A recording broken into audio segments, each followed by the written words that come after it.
من الشيطان الرجيم. بسم الله الرحمن الرحيم.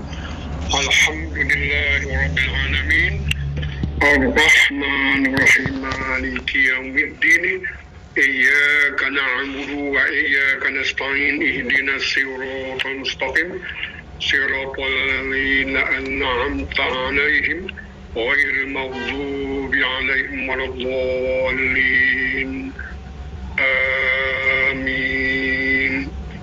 أشهد أن لا إله إلا الله وحده لا شريك له وأشهد أن محمدا عبده ورسوله. الله أكبر الله أكبر الله أكبر.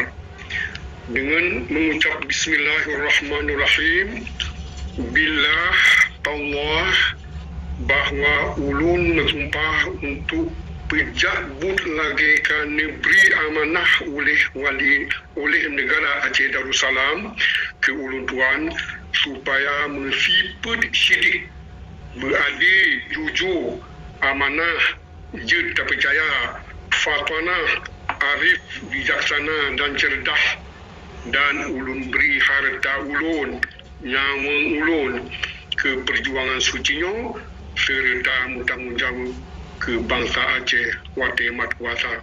Ulun yang bersumpah Dr. Haji Yusra Habib bin Abdul Ghani SH, Perdana Menteri Negara Aceh Darussalam, Tanuh Modelat 17 Rabiul Akhir 1442 Hijrah, bertepatan dengan Desember 2020 Masehi.